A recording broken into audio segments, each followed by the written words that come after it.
the channel Kanu Sir, and I am your teacher Pon Kanu, and I have come with a new topic today in the science topic. Among the science, the force and gravitation, and there are 8 different questions I have noted down, and I am going to explain these all the 8 different questions for you all students. Mostly it is for grade 10 students, and 8 and 9 students also can get benefited with these questions.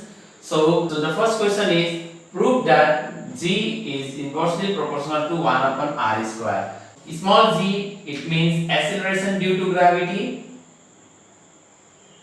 and capital R is the radius of the earth. In the previous video, we have studied about the gravitation, and we have come to know the Newton's universal law of gravitation and its proof. So we will directly go there. From Newton's universal law of gravitation, gravitational force is equals to G, capital G, m1 m2 by d square, where m1 and m2 were the masses of two heavenly bodies. But in the case of the earth, as I have said you, gravitational force is applicable in both micro and macro elements also. So earth is a very big body, heavenly body, and our body is a micro body to the earth. Then the distance between the center of the earth and the center of our body will be r. It means the distance or the radius of the earth will be the distance between the small mass of our body m and capital mass of the earth. So now this formula will be changed to capital G, capital M, small m, and r square. So most of the students will get confused under what condition we shall use this formula or this formula. To let you know, I will explain that the both formulas are same. Just you have to understand the question. If there are two heavenly bodies given, then you have to use capital M1, M2 and d square. And if there is one heavenly body and another small object, then you have to use capital M and small m. And if there are two small objects, then you have to use capital G, small m1, small m2, r square, and you can solve the answer. There will be no difference in calculation there. So in this case, here if there is an object on the surface of the earth, that is m, whose mass is m and mass of the earth is capital M, then the formula of gravitational force will be G m and small m equals to upon r square. So r is the radius of the earth, and the distance between the surface of the earth to the center of the object is very less in comparison to the radius of the earth, so it is negligible, and hence we consider just the distance is r, that is radius of the earth. And also by Newton's second law, we come to know that force is directly proportional to the mass of that object and acceleration produced of that with that object. And we also know that if we change the force in the terms of weight or acceleration, if it is in a vertical direction, then force will be equal to mass into gravity, and it is equation number 1 and it is equation number 2. So we can equate the both equations by Newton's universal law of gravitation and Newton's second law. We come to know mass into gravity is equal to gravitational constant m upon r square, where small m is the mass of an object in the both sides. We can cancel them out and we will get G is equals to capital G, capital M upon r square. And here what we come to know, gravitational constant in mass of the earth is always a constant value, and hence gravity, acceleration due to gravity is inversely proportional to the r square. This way we can consider that if the radius of the earth increases, then acceleration due to gravity will be decreased. Let us see one more example here.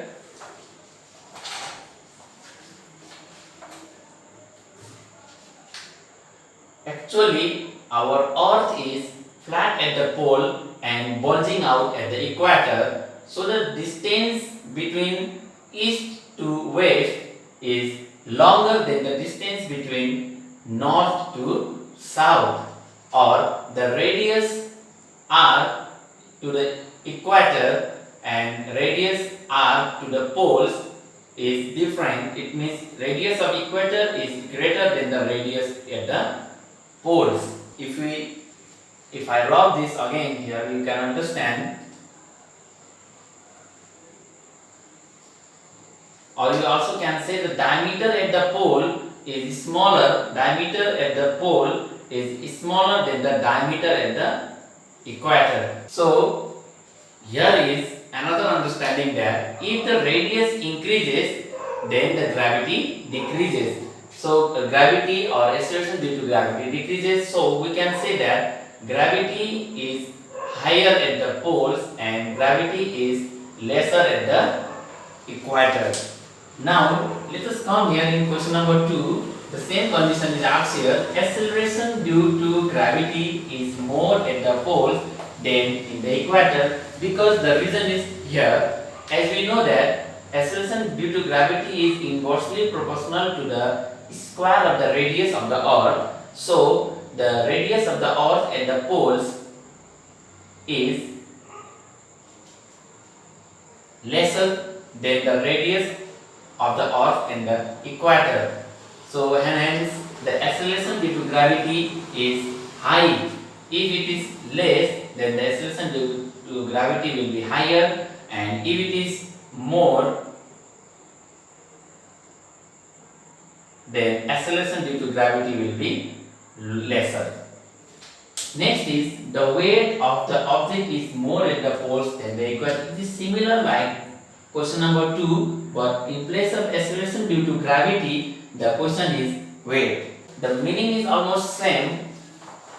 If we write here force is mass into gravity, then we also can write force is also equivalent to weight. Then weight is equals to mass into gravity, and mass is a constant value. Then we can come to know that weight is directly proportional to the gravity. So if gravity increases, then the weight of an object also increases. Weight of the object is more at the poles. Why so? Because the radius of the pole is less than the radius at the equator. So because of less radius at the poles, the acceleration due to gravity at the pole will be higher, and because of the higher acceleration due to gravity at the poles, the weight of an object at the pole will be higher than the weight of an object at the equator. Now next is question number 4. The parachutists are not hot. It means when a person jumps taking a parachute, you can take an example here, parachute.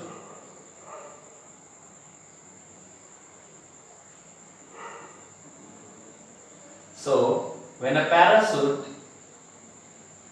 opens and a person jumps from an aeroplane taking the help of a parachute in earth, the parachutists are not hurt.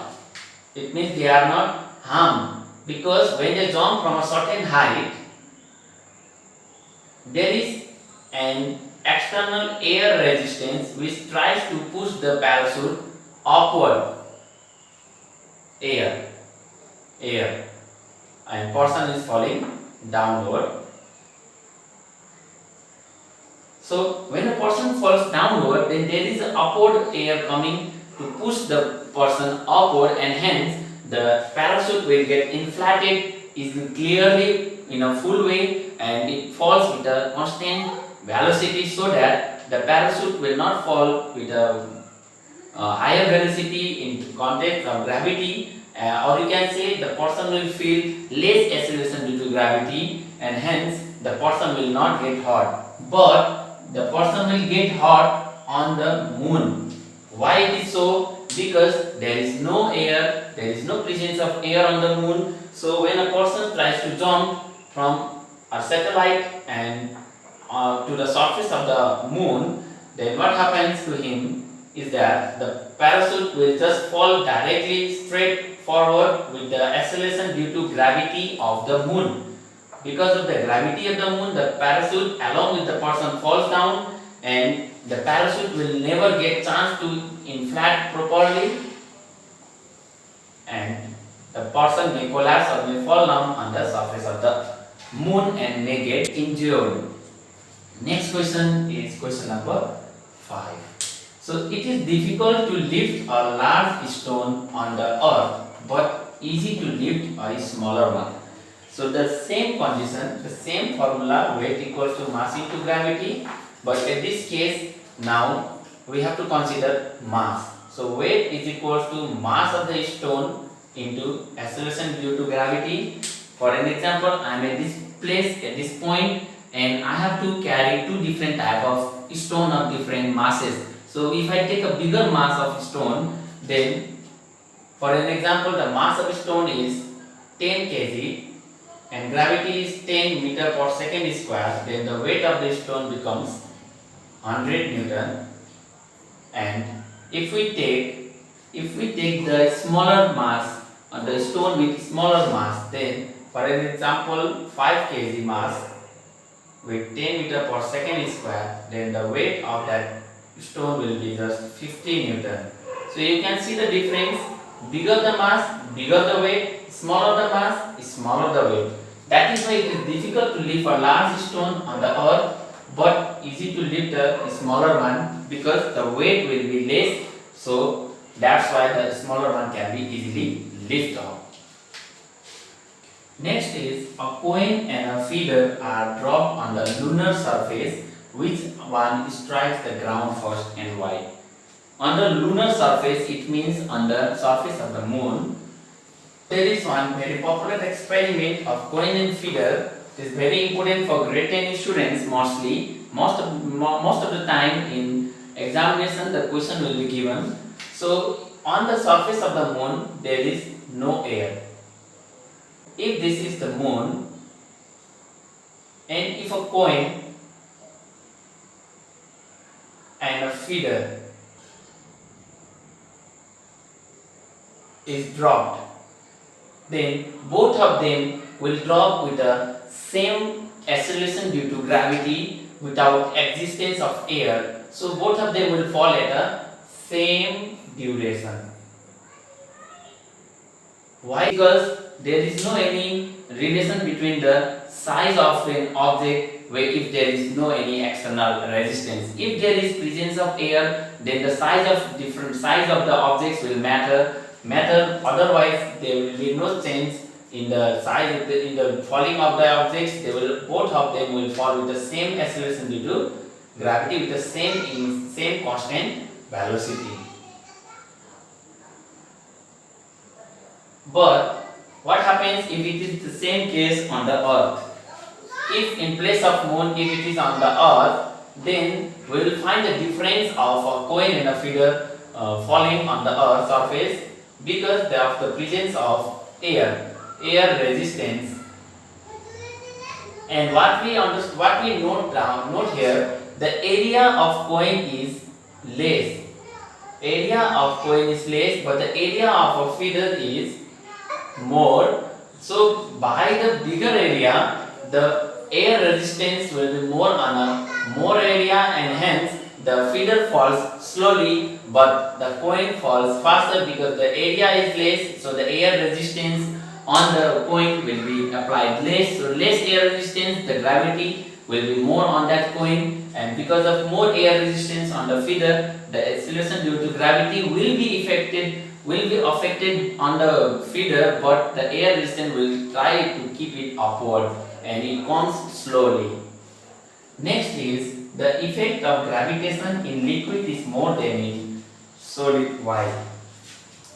So for that you must understand about the molecular structure of the liquids and the molecule and the solids. So for an example, if I say this box is a solid and this is a liquid, let these circles with the molecules of solid.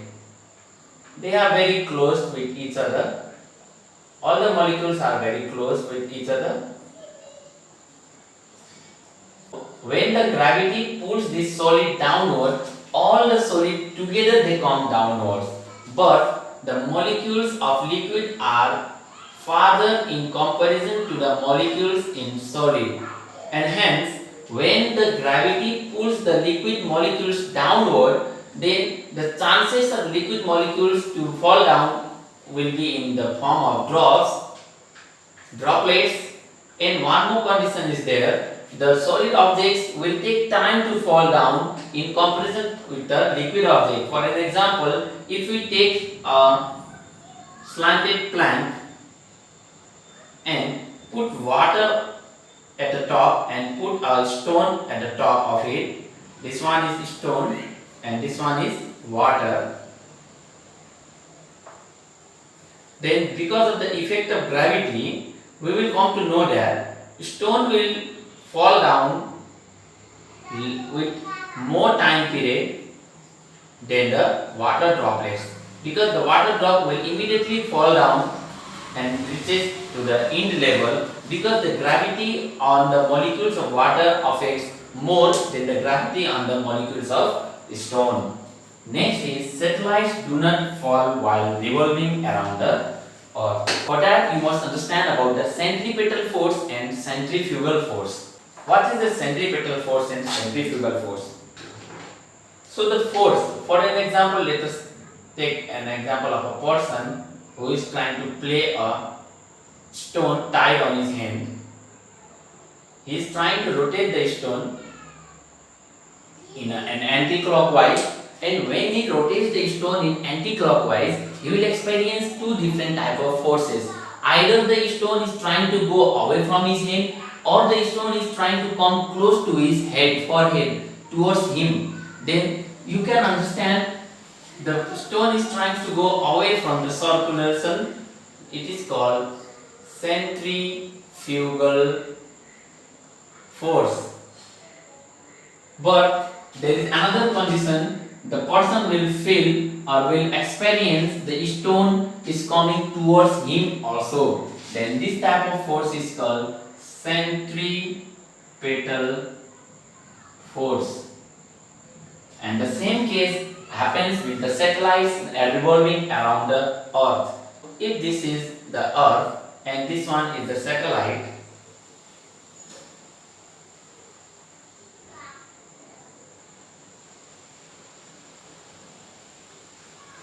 here, and when it revolves around the Earth, then this satellite experiences two different types of forces. The movement of the satellite makes the satellite experience a centrifugal force, but the attracting force or the gravitation force or the gravity of the Earth, because of the gravity of the Earth, the satellite will be able to come towards the surface of the Earth, or will be coming towards the surface of the Earth. But because of the rotation of the satellite, there will be a satellite will experience another centripetal force. Because of the balance between the centrifugal force and a centripetal force, the satellite never falls towards the surface or do not fall on the surface of the Earth. So these much are the topics I have explained here in this video. If you still have to ask some questions related to force and gravitation, I will be happy to explain the topics again. So for that you have to put a comment in the comment section of this video below, and also you can send me a message in my email. If you really like this video helpful, so please share among your friends and like the video, subscribe the channel, and keep practicing, keep learning. Bye.